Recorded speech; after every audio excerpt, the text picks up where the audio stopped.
Bonjour, bonjour, bienvenue dans cette nouvelle vidéo de topologie.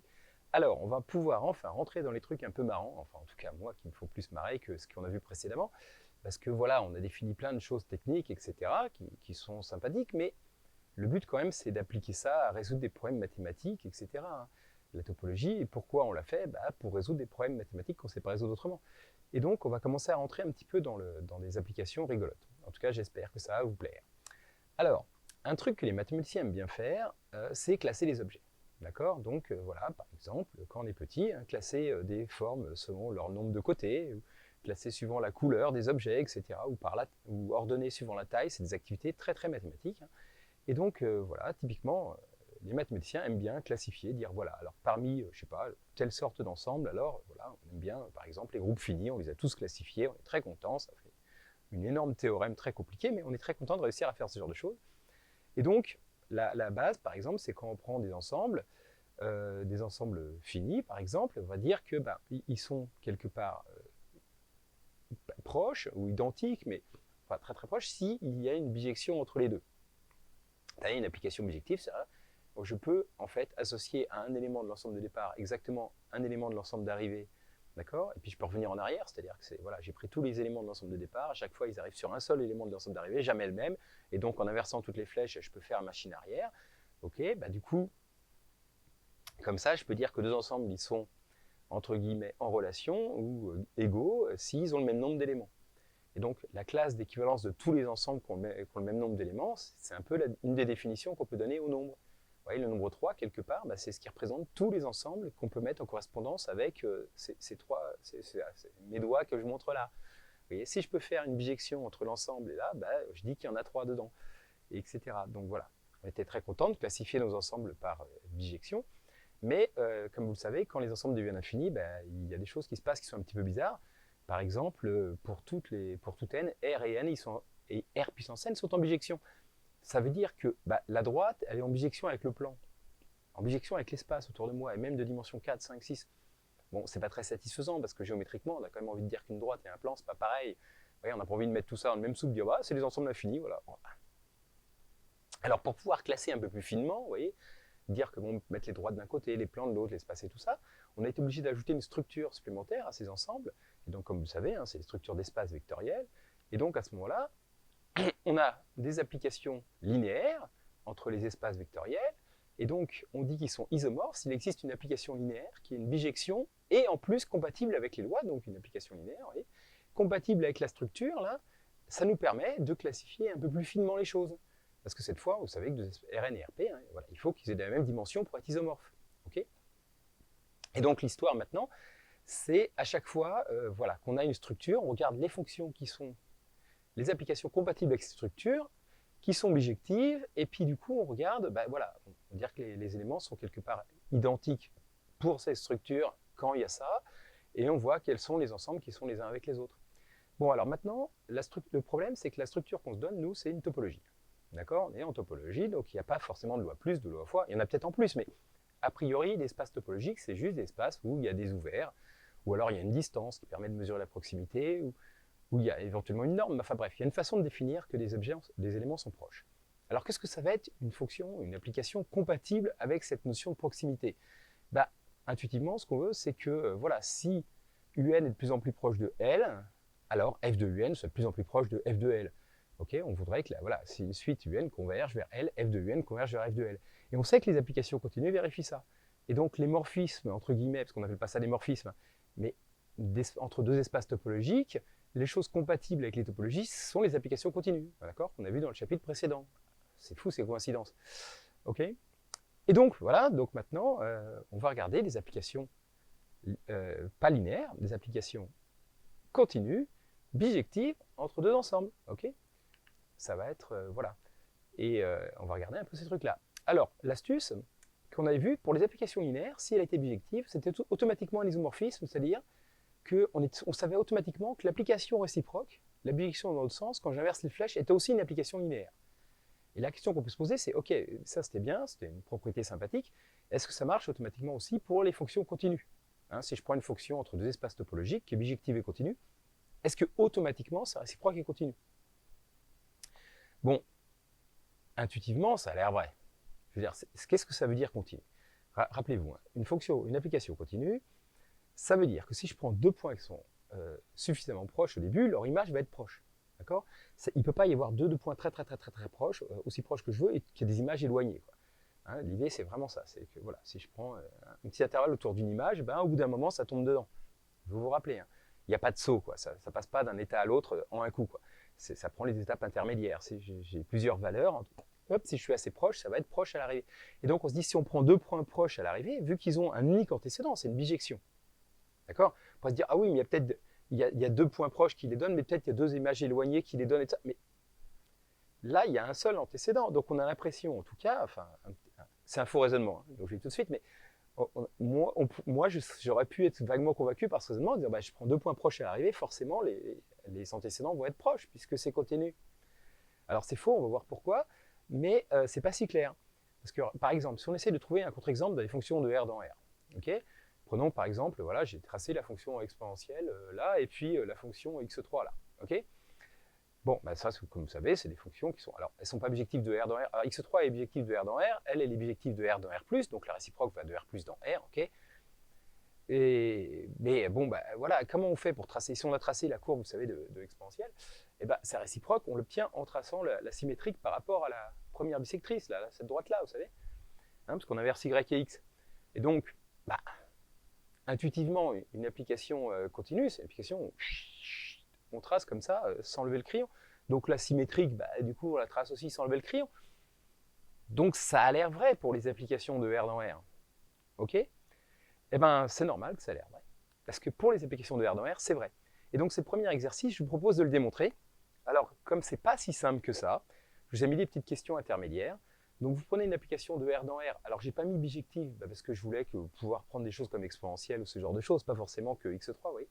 Donc, injective et continue, c'est comme si elle était bijective, mais l'image, c'est pas forcément R en entier. Hein. Et donc, on restreint à l'image de f et on montre que voilà, f de R dans son image est bijective. Bah oui, il n'y a pas grand-chose à dire, juste elle est surjective par construction, elle reste injective. Donc là, on obtient bien une bijection de R dans son image.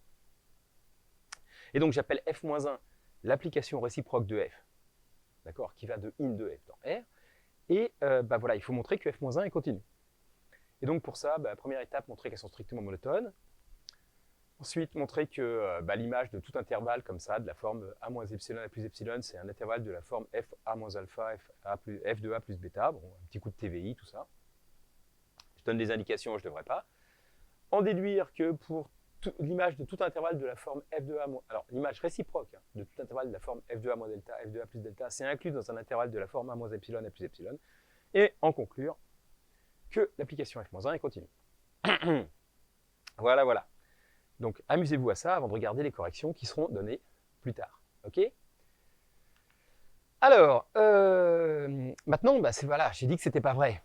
Bah, pourtant, intuitivement, le raisonnement avait pas. Il y avait un petit raisonnement qui avait l'air d'intuiter. Et puis pour les fonctions de R de R, c'est vrai. Alors, trouvez un contre-exemple. Pouvez-vous creuser un peu la tête si vous voulez. Donc, je dis, il faut prendre une application qui va voilà. Moi, j'ai pris en l'occurrence d'un intervalle dans le plan, dans R2, pour trouver un contre-exemple. Vous pouvez essayer de vous creuser la tête, trouver une fonction qui est bijective, donc sur son image, hein, pas sur tout le plan, continue, et dont la réciproque n'est pas continue. Allez, voilà, mettez sur pause et cherchez un peu, ça ne peut pas vous faire de mal. Je vous donne la réponse, enfin une réponse, il y en a plein. Alors, je vais considérer l'application qui va de 0 de pi dans S1. Alors S1, c'est le cercle trigonométrique, hein, c'est juste voilà, un petit raccourci, les matheux aiment bien l'appeler comme ça. Hein. S2, c'est la sphère, parce qu'elle est de dimension 2, bon, bref. Donc c'est le cercle trigo. Ok, et donc comme vous le savez, n'importe quel point sur le cercle trigo, ses coordonnées, c'est cosinus alpha, où alpha est l'angle qu'il fait avec l'axe des abscisses, enfin le demi-axe positif, etc. Bref, vous savez. Et donc voilà, donc je prends l'application qui va à 0 pi, donc pour 0, f de 0 c'est ici, hein, c'est 1. Je tourne, hop là, f de pi sur 2, f de pi, f de 3 pi sur 2, je dis, hop et hop, là quand ça tend vers 2 pi, ça revient ici. Okay, j'ai pris 2pi ouvert pour que ce soit bien une bijection. Si j'ai pris 2pi fermé, il y a deux points qui auraient la même image, 0 et 2pi. Ça ne marcherait pas. Donc là, vous devez savoir, normalement, que ça, voilà, c'est bien une bijection entre cet ensemble et celui-là. Que ça, c'est continu, on l'a vu dans le chapitre précédent. Donc, et puis que voilà, si les deux composantes sont continues, l'application est continue, tout ça, donc ça se voit bien. Je veux dire, je prends deux points, deux angles qui sont proches quelque part, là. Hop, et ben les deux images vont être proches. Hein. OK? Et donc, normalement, vous commencez à voir où est le problème. Bah, c'est que si je prends donc une suite de points là sur mon cercle, ici, qui convergent vers A, mais pas en dessous. Donc, vous voyez, je prends les angles, je sais pas, 2π moins 1 sur n. Bon, bah, l'image de 2π moins 1 sur n, pas de problème, ça fait le vecteur mn, là, se rapproche de là. Okay, donc, sur mon espace de départ, l'application réciproque, c'est tout le cercle. Hein. Donc, sur le cercle, là, j'ai une suite mn qui se rapproche de A. Pourtant, les antécédents de mn, là, l'image réciproque de ça, bah, ça se rapproche de 2π, hein, puisque c'est 2π moins 1 sur n. Donc 2π moins 1 sur n, quand n tend à plus infini, ça se rapproche de 2π. Mais 2π, voilà, mais cette suite-là, elle n'a pas de limite, là, dans l'ensemble de départ. OK? Donc j'ai bien une suite qui converge dans S1, et f-1 de cette suite ne converge pas dans l'ensemble de départ, donc bah, f-1 n'est pas continu. Bigre, bigre. Donc voilà, donc ça ne suffit pas de dire que pour classifier l'espace topologique, bah, ça ne suffit pas de dire qu'il faut que l'application soit bijective et continue. Il faut qu'en plus, l'application réciproque soit continue, parce que ce n'est pas automatique. Et donc, voilà. Hop, on a maintenant la définition de deux ensembles homéomorphes. Alors, on ne dit pas isomorphes, là, je ne sais pas pourquoi. Isomorphe, c'est plutôt pour les isomorphismes d'anneaux, de groupes, quand il y a des lois. Quand c'est pour la topologie, on dit homéomorphe. Ce n'est pas moi qui ai choisi. Donc bref, donc si on prend deux espaces topologiques, donc je vous rappelle, hein, deux espaces sur lesquels on définit des familles d'ouverts qui vérifient certains axiomes, hein, réunion quelconque, intersection finie, etc. Eh ben, une application de E dans F est un homéomorphisme si et seulement si F est continu, bijective, et que sa réciproque F-1 est également continue. Et quand il existe un homéomorphisme, on dit que E et F sont homéomorphes. Et donc, intuitivement, dire que E et F sont homéomorphes, ça suffit qu'ils sont topologiquement identifiables. Ok ? C'est-à-dire que si j'ai une suite UN dans E converge vers L, alors du coup j'ai la suite correspondante qui converge vers F de L, etc. Enfin, voilà, les éléments proches d'un côté sont là, les ouverts de l'un correspondent aux ouverts de l'autre, etc. Un petit exemple tout bête, mais si je prends un ensemble E muni de deux distances D1 et D2, on avait dit que les deux distances étaient équivalentes si et seulement si la définition c'était qu'ils définissaient les mêmes ouverts. D'accord? Donc toute boule ouverte de l'un contenait une boule ouverte de l'autre et réciproquement, etc. Et bien ça, je vous laisse vérifier que ça veut dire que l'identité est un homéomorphisme. D'accord? Dire que les boules de l'un sont incluses dans l'autre, ça veut dire que l'identité est continue. Et l'inverse, ça veut dire que la réciproque est également continue. Et donc, voilà. Vérifiez si vous voulez un petit exercice rigolo. Dire qu'un homéomorphisme entre les deux, c'est équivalent à dire que les deux distances définissent la même topologie. Les ouverts sont les mêmes, etc. etc. OK? Donc, dans l'autre sens, c'est là où c'est un petit piège, l'application identité de E dans E n'est pas toujours un homéomorphisme. Si au début, dans E et dans le même E, on ne met pas la même topologie au début à l'arrivée, c'est pas forcément le cas, oui. C'est une vacherie. Bon, enfin bref. Ok. Alors, un petit exercice aussi pour s'amuser. Voilà. Essayez de me démontrer que l'application G, la définie pour tout x dans R par G de x égale x sur 1 plus valeur absolue de x, est un homéomorphisme de R sur moins 1, 1. Donc ça montre déjà que ça c'est pas borné, ça c'est borné. Donc vous voyez, par exemple, il y a des propriétés qui sont stables par homéomorphisme, le fait d'être borné ne l'est pas. Donc voilà, c'est un bon contre-exemple pour penser à ça. Hein. Il peut y avoir une partie qui est bornée, qui est homéomorphe à une partie qui n'est pas bornée. Ça, c'est surprenant, mais ça peut arriver, effectivement. Ok. Alors, donc, première chose très très importante, parce que le but, ça va être de classifier. Vous voyez, on va voir des formes et tout, est-ce qu'elles sont homéomorphes, pas homéomorphes, et de comprendre comment ça marche. Et donc, là, pour ça, ce théorème va nous être absolument utile, vraiment, vraiment important, parce que, je veux dire, vous allez voir. Mais bon.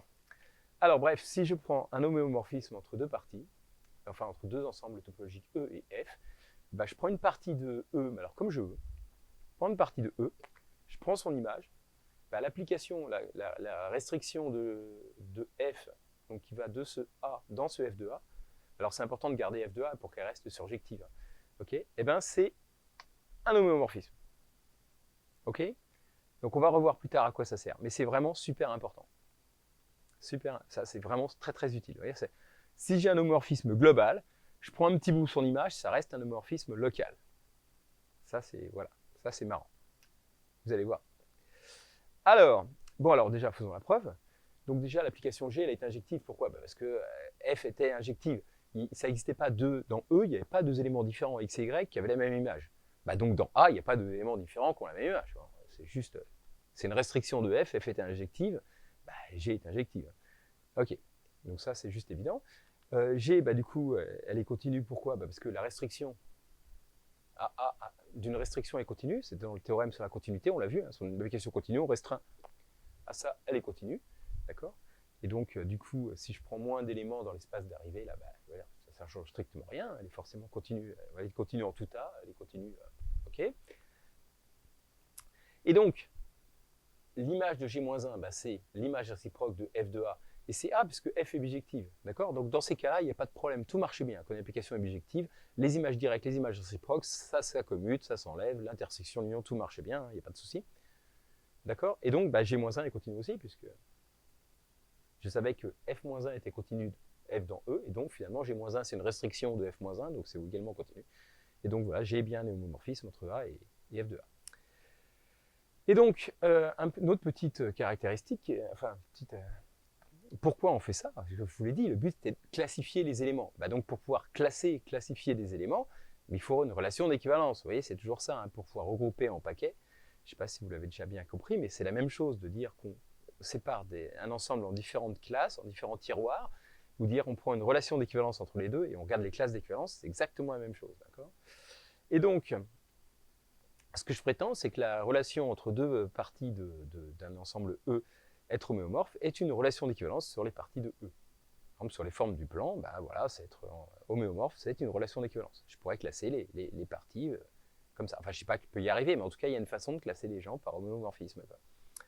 Ok. Alors, pourquoi c'est vrai? Parce que donc une partie est homéomorphe elle-même, ça, c'est pas très dur. Ok, donc voilà, si on prend l'application identité, qui est un homéomorphisme de E dans E, puisque si on garde la même topologie au début et à l'arrivée, c'est un homéomorphisme. Par restriction, boum, ça devient un homomorphisme de A sur A. Ok. Donc ça, voilà, c'est réflexif. Relation d'équivalence, je vous rappelle, RST, réflexif, symétrique, transitif. Alors pourquoi c'est symétrique? Si A est homéomorphe à B, donc il existe F qui va de A dans B, qui est bijectif, continu, et la réciproque est continue. Du coup, F-1, il va de B dans A, il est continu, et sa réciproque est continue, et il est bijectif aussi, donc c'est symétrique. Ok. B est homéomorphe à A. Et puis si A est homéomorphe à B et B est homéomorphe à C, alors en composant les deux homéomorphismes, on va trouver un homéomorphisme entre A et C. Donc c'est bien transitif, donc il n'y a pas de souci, c'est bien une relation d'équivalence. Ok? Chouette. Alors, un premier exemple, parce qu'il faudrait peut-être commencer à comprendre un petit peu. Alors, si je me mets de K puissance N dans K puissance N, je vous rappelle, dans tout ce cours, tout ce chapitre, K, c'est le corps, c'est R ou C. D'accord? Ce n'est pas des trucs plus difficiles. Donc, si je prends donc de Rn dans Rn, de C puissance N dans C puissance N, une symétrie, une rotation, une translation, une homothétie, etc., ou une composée de tout ça, alors, vous voyez que normalement, vous devez voir qu'une symétrie, une rotation, une translation, une homothétie, tout ça, c'est continu. C'est d'accord, c'est des applications très très normales. Si je prends 2 points au début, je les tourne, ça reste 2 points proches à la fin. Symétrique, c'est pareil, 2 points très proches, les symétriques sont très proches. Une translation, voilà, j'en parle pas. Une homothétie, peut-être ça pose un peu de problème parce que l'écart va augmenter, mais enfin, si je prends 2 points suffisamment proches, même en multipliant par 10 les distances, ça va rester relativement proche. Donc il n'y a pas de problème. Tout ça sont des applications continues, tout ça sont évidemment des bijections. L'inverse de la symétrie, c'est la symétrie elle-même, la rotation, c'est la rotation dans l'autre sens. La translation, c'est la translation de l'autre vecteur, l'homothétie, c'est une homothétie de rapport inverse. Donc tout ça, non seulement c'est bijectif, mais en plus leurs applications réciproques sont de la même nature, donc sont aussi continues. Donc tout ça, c'est bien des homéomorphismes. Donc je prends une forme du plan, là par exemple, et je peux la tourner, la symétriser, la translater, l'homothétiser, c'est pas français mais c'est pas grave, et j'obtiens des choses qui sont homéomorphes. Vous voyez, par exemple, le symétrique, ça c'est homéomorphe.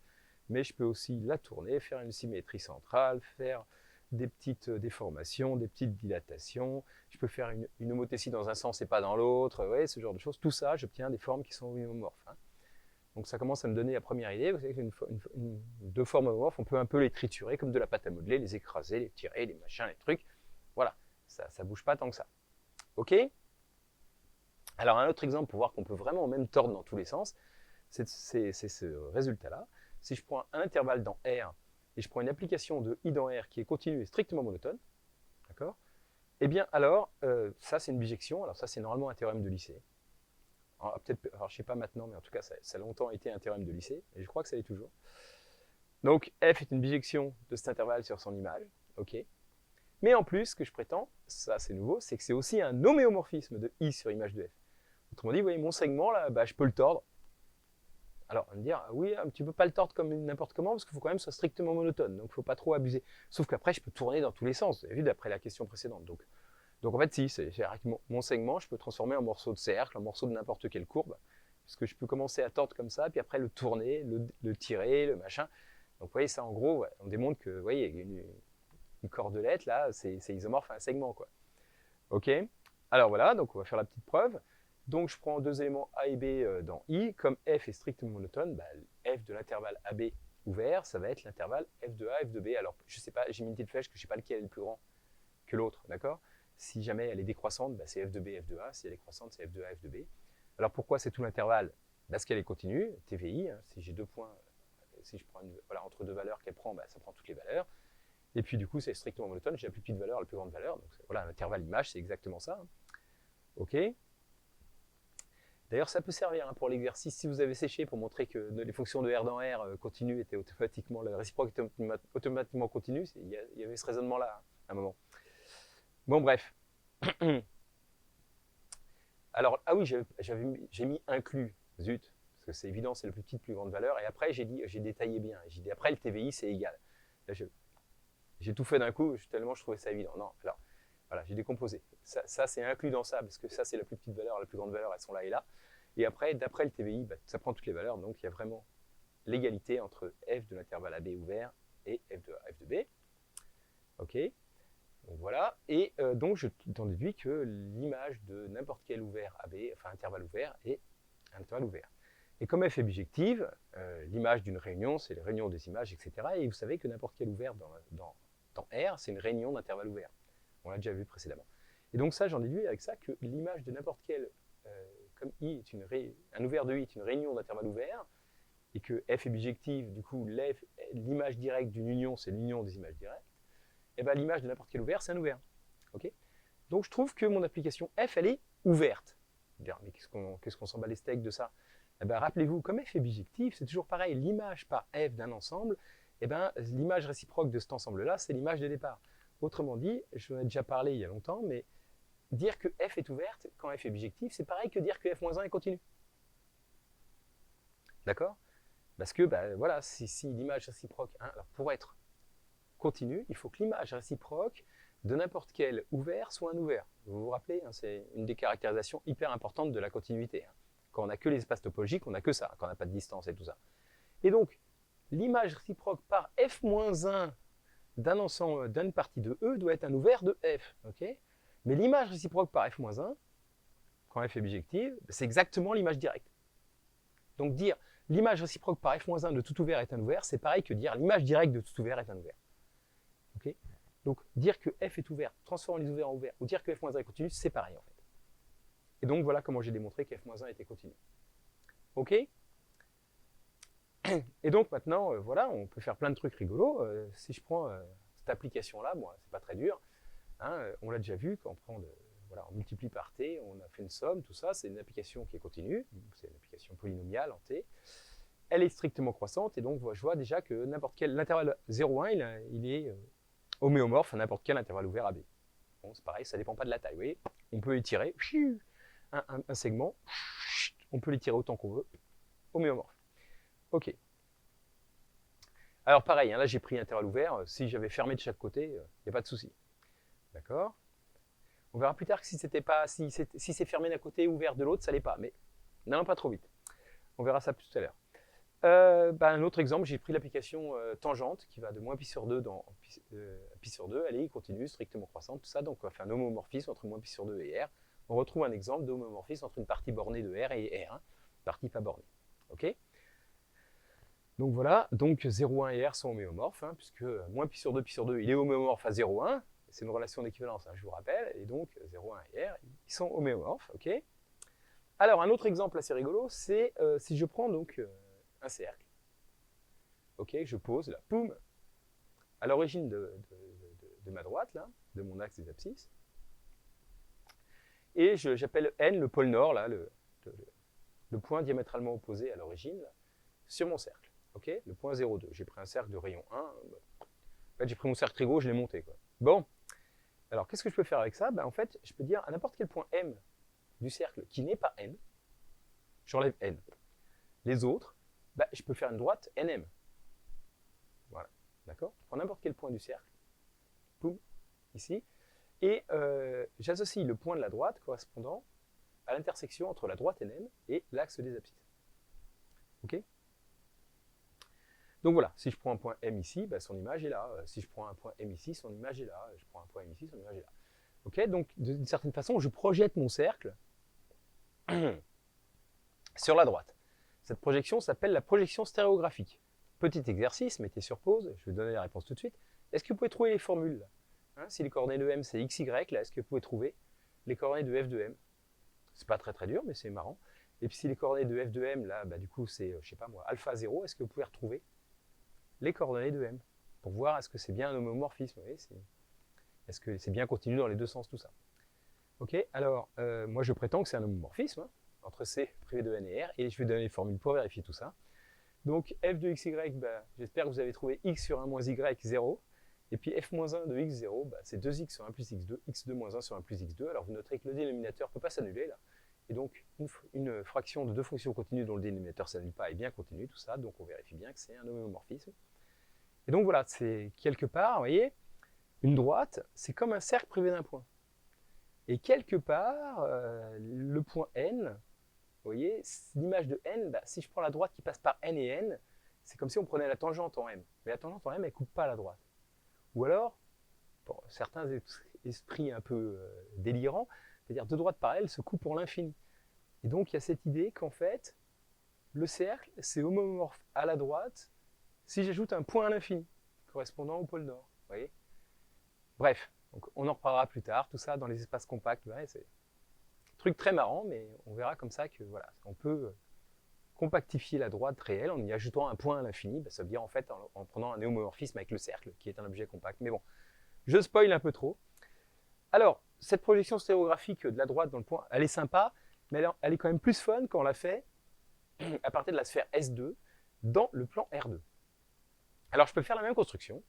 Je prends le pôle nord de ma sphère, là, et puis n'importe quel point de la sphère, bim, je prends l'intersection entre la droite qui passe par le pôle nord et ce point, et le plan sur lequel est posée ma sphère, et je trouve l'image. Okay, donc vous voyez, par exemple, voilà les méridiens là, que j'ai tracés ici, là, leurs images, ça donne les droites vertes là, qui sont dessinées ici, vous voyez. Okay, et donc pareil, hein, je ne vous ai pas fait la preuve, vous pouvez essayer de trouver les formules si vous voulez.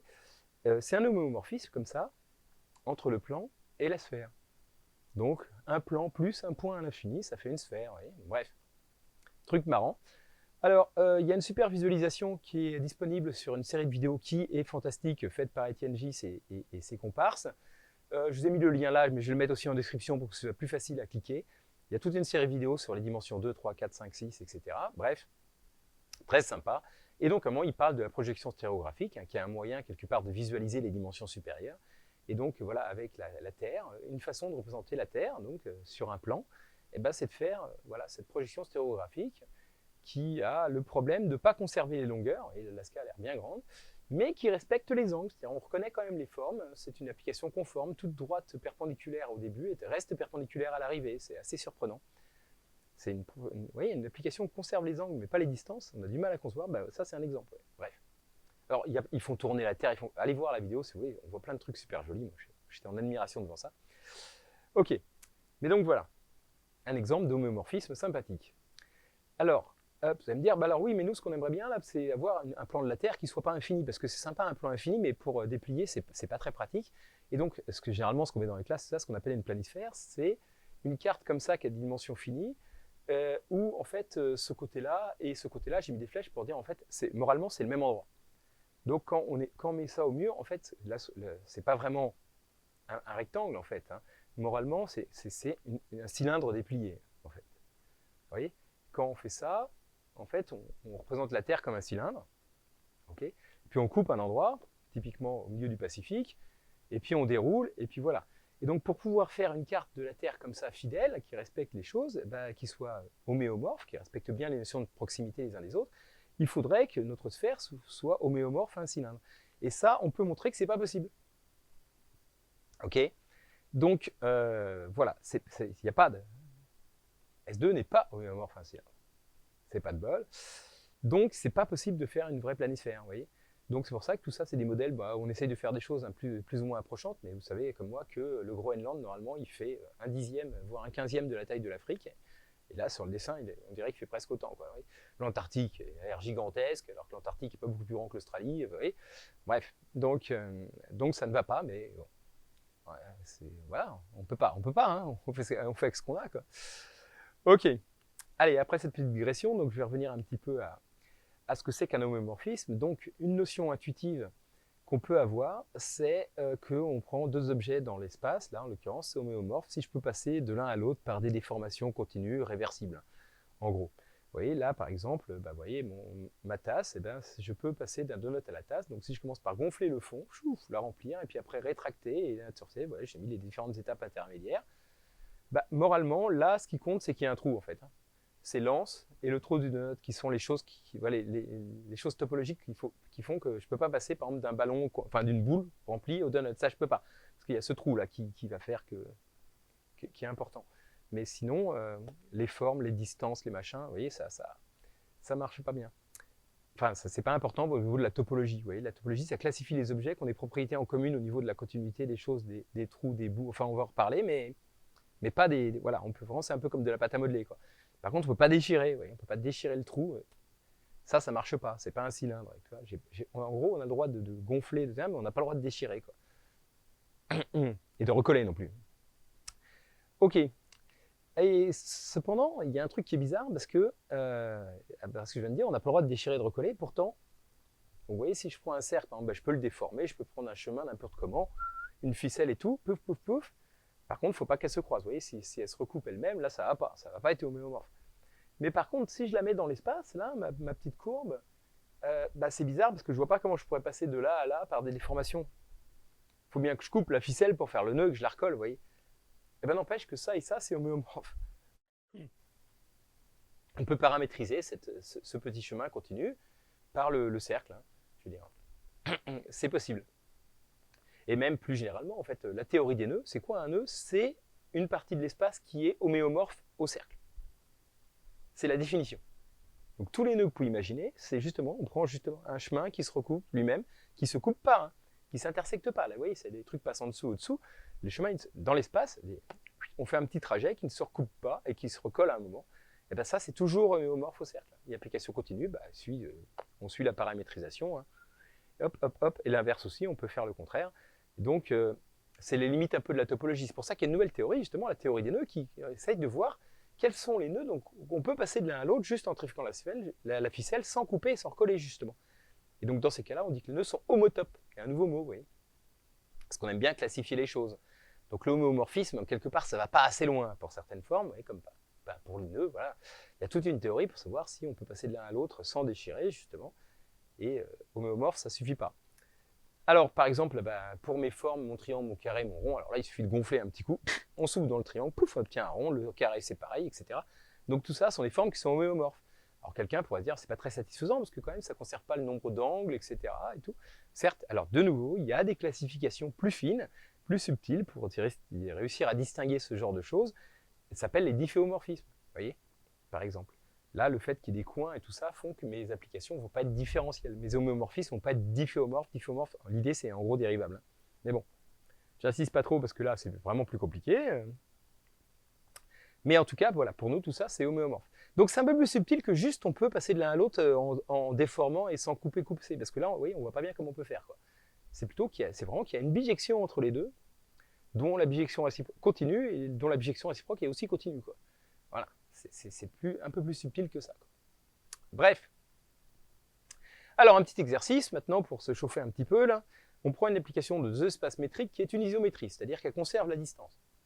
La distance entre l'image de f de x et f de y, c'est même que la distance entre x et y. Alors, ce pas les mêmes distances au début et à l'arrivée, mais les valeurs doivent être les mêmes. Ok? Je dis, dans ces cas-là, c'est un homomorphisme entre E et F, et donc la restriction de F à n'importe quelle partie de E, A est un homomorphisme de A sur F de A, comme on l'a vu dans le théorème précédent. Et donc voilà, petite étape intermédiaire, montrer que F est injective. Tout est évident avec ça, en fait. Bon. que f est continu, bah, l'ellipse subsienne, donc si vous avez vu l'exemple précédent, c'est facile. Montrer que f est un homomorphisme, en fait, bon, je spoil un petit peu, mais f-1 aussi est une isométrie, si f est une isométrie, donc elle est automatiquement continue, et voilà, bref.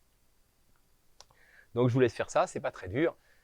Une application conserve les distances et l'homomorphisme, ça se sent quand même. Bah, cependant, c'est vachement intéressant et c'est super utile dans un cas très particulier. Si je prends donc E, un cas espace vectoriel de dimension finie, bah, vous savez que bah, si je prends une base, je peux avoir un isomorphisme linéaire entre E et k puissance n. Hein, d'accord? Parce qu'à chaque vecteur x de E, qui s'écrit combinaison linéaire des vecteurs de la base EI, la base B, eh ben, je peux associer ces coordonnées, c'est un vecteur de Rn. Okay, et donc, une fois que j'ai ce vecteur de Rn, ben, je peux trouver une norme que je dis associée à la base B, parce que ça dépend des coordonnées que je vais trouver pour x. Hein. Donc, norme de x max des valeurs absolues de xi. Autrement dit, la norme infinie sur Rn correspondant à ça. Okay, donc, j'obtiens une norme comme ça associée à la base B. Et j'avais une application, donc un isomorphisme linéaire entre E et k puissance n. Ben, si je prends la norme infinie, donc la max des coordonnées là-dessus, ben, ce que j'obtiens, c'est que ça et ça, ils sont homéomorphes. Donc c'est mieux, vous voyez, mon application, mon isomorphisme linéaire, en plus, c'est un homéomorphisme. Okay, si je prends ces deux normes-là. Et c'est vraiment tout con à prouver, parce que mon application, donc ce que j'ai appelé phi hein, à l'époque, les isomorphismes linéaires, là, qui à somme des xiei associent les coordonnées, et puis aux coordonnées associent somme des xiei, eh bien, c'est une isométrie. J'ai pris la norme là pour que ce soit la même norme au début et à la fin, c'est fait pour. Ok? Donc voilà, j'ai choisi les normes pour que ça marche. Donc c'est automatiquement un homomorphisme. Ok? Vous allez dire, bon d'accord, mais à quoi ça peut me servir de savoir que cet isomorphisme est en plus un homomorphisme? Bah, figurez-vous que ce sera très utile pour montrer l'équivalence des normes en dimension finie. Ce fameux théorème dont je vous parle depuis très longtemps, qu'on n'a toujours pas démontré, parce qu'il faut arriver au chapitre sur la compacité pour pouvoir le prouver, et bah, ce passage-là, vous voyez, ce sera utile. Ok? En gros, ça nous permettra de se ramener de n'importe quel espace vectoriel de dimension finie au cas de k puissance n. Voilà. Et si on démontre que toutes les normes sur k puissance n sont isomorphes à la norme infinie, enfin, équivalentes à la norme infinie, alors du coup, pour n'importe quel espace de dimension finie, ce sera vrai. Quoi. Ok. Bon, bref, allez, tout ça, c'est des spoilers. Continuons. Alors, l'astuce qui tue. Donc voilà. Pourquoi je vous ai dit hein, tout à l'heure, c'est on peut se restreindre. Si on a un homéomorphisme global, on a plein d'homéomorphismes locaux, eh ben, c'est utile surtout utile pour cette astuce qui tue. Et donc, qui est toute conne, hein, c'est juste, j'enlève un point. La partie A que je prends, c'est E privé de x. Ok? Donc, bah, oui, ok, bah, du coup, l'image de E privé de x, bah, c'est grand F privé de f de x. Hein. Je veux dire, voilà, c'était une bijection, x a une seule image, f de x, j'enlève, je prends la partie A, E privé de x, son image, c'est E privé de f de x, bah, c'est homomorphe. Donc, si j'ai un homomorphisme entre deux parties, je prends un point, j'enlève son image, j'enlève les deux, bim, j'obtiens encore un homomorphisme. Alors, pourquoi c'est bien ça? Bah, je donne des exemples d'applications. Imaginez que j'ai un homomorphisme entre 0,1 fermé et 0,1 ouvert. Tout à l'heure, j'ai dit que ce n'était pas possible, mais comment je le prouve? Bah, maintenant, je peux le prouver, si on connaît cette astuce-là, parce que si je prends C égale f de 0, donc imaginez l'image de 0 qui est là, elle est quelque part là-dedans. Ok? J'enlève. Bah, je trouve que, du coup, 0,1, donc j'enlève 0, c'est homéomorphe à l'image, c'est-à-dire 0C union C1. Ok? Et donc là, j'ai un intervalle homéomorphe à deux intervalles disjoints. Et ça, évidemment, je spoil un petit peu, mais ça, c'est pas possible. Ce sera justifié dans le chapitre suivant. Pourquoi? Parce qu'on dira que ça, c'est connexe, en un seul morceau. Et ça n'est pas connexe, c'est en deux morceaux. Et on verra que si deux parties sont homéomorphes, elles ont le même nombre de composantes connexes, entre guillemets, le même nombre de morceaux. Et donc ça, c'est pas possible. Alors, voilà. Je prends un petit peu d'avance sur le chapitre suivant, parce que c'est utile pour là, mais tout ça, on va le voir dans le chapitre qui vient sur la connexité. Hein. Ok? Donc voilà une preuve, vous voyez, que c'est très utile pour montrer qu'il n'y a pas d'homomorphisme entre les trucs. Vous voyez, en enlevant un point par-ci, un point par-là, on peut arriver à démontrer plein de choses. Donc je donne un exemple. On a vu que S1, le S1 privé d'un point, c'était isomorphe à R. Mais S1, le cercle, il n'est pas homéomorphe à un intervalle. Comment je peux démontrer ça? Ben là, c'est vraiment tout con aussi. C'est que je prends un point sur mon cercle, hop, et il a une image sur l'intervalle. Ok? Et bah, si j'enlève les deux, là ça reste en un seul morceau, là ça reste en deux morceaux. Vous allez me dire, ah non, mais attention, t'as triché là, le point, comment tu sais que s'il tombait là? Il aurait pu tomber sur une extrémité. Et quand je l'enlève, ça reste en un seul morceau. Vous voyez, mon intervalle est peut-être fermé là, et peut-être que l'image de ce point là que j'enlève, il est là. Donc attention de pas on ne peut pas deviner. J'ai pas le droit un homomorphisme a priori, je ne sais pas comment il est. J'ai pas le droit de choisir l'image d'un point où je veux. Ok? Donc là, il faut bien, vous voyez, je vous montre un espèce de faux raisonnement. Il pourrais pas dire l'image de ce point-là, il tombe là, là il y a un seul morceau, il y a deux morceaux quand j'enlève, donc ça marche pas. Non. Par contre, si je prends un homomorphisme entre lui et lui, s'il y en a un dans un sens, il y en a un dans l'autre sens, hein, eh bien, à ce moment-là, je suppose qu'il y a un homomorphisme entre l'intervalle et le cercle. Ce point-là, dans l'intervalle, je pars de lui. Lui, il a une image dans le cercle, n'importe où. Okay, et où que j'enlève un point dans le cercle, ça reste un seul morceau. Alors que lui, là, que j'ai choisi là, ça fait deux morceaux. Et donc l'image de deux morceaux égale un seul morceau, pas possible. Et donc, c'est pas un homomorphisme. Okay, pareil, si je prends une droite, un plan, ben, voilà, là, pour le coup, quel que soit le point que j'enlève sur la droite, ça coupe en deux. Quel que soit le point que j'enlève sur le plan, ça coupe pas en deux. Donc, il n'y a pas d'homomorphisme entre une droite et un plan. Ok? Donc voilà, c'est super. Vous voyez, ce genre de truc là, on va faire plein de raisonnements comme ça va être super marrant. Ok. Allez, un petit dernier exercice pour le fun. Si vous prenez un homomorphisme entre deux espaces métriques ou topologiques en fait, hein, j'ai pris métrique, mais vous pouvez faire topologique si vous préférez. C'est pas utile d'utiliser des boules en fait. Bon, bref, vous avez un homomorphisme entre deux espaces. Montrez que l'intérieur de l'image d'une partie de A de E, c'est l'image de l'intérieur, autrement dit que c'est compatible avec l'intérieur et que c'est compatible avec l'adhérence. Hein. Que phi de A bar, c'est phi de A le tout bar, que phi de A intérieur, c'est intérieur de phi de A. Ok, voilà, montrez que pour les homomorphismes, tout ça, c'est bien compatible. Transforme les ouverts en ouverts, les intérieurs en intérieurs, les adhérences en adhérences, etc. etc. Ok, voilà, c'est tout pour ce petit chapitre. Évidemment, on va l'exploiter maintenant avec le chapitre suivant, la connexité, pour pouvoir en déduire plein de choses marrantes. Donc ne lâchez pas l'affaire, ça va être vachement drôle après. En tout cas, j'espère. Ciao, ciao et à bientôt. Voilà, un petit merci à tous ceux qui me soutiennent sur Tipeee. Encore une fois, voilà, j'ai mis à jour la liste. Donc je vous rappelle, ceux qui sont en vert, c'est ceux qui sont là depuis plus d'un an. Ceux qui sont en bleu, ceux qui sont là depuis plus de 2 ans. Ceux qui sont en rouge, c'est ceux qui sont là depuis plus de 3 ans. Et après, c'est classé par montant total. Donc voilà, merci beaucoup à tous ces superbes, généreux donateurs qui me rendent la vie vachement plus cool. Je vous fais des gros bisous à tous. Et puis je vous dis à bientôt. Ciao, ciao.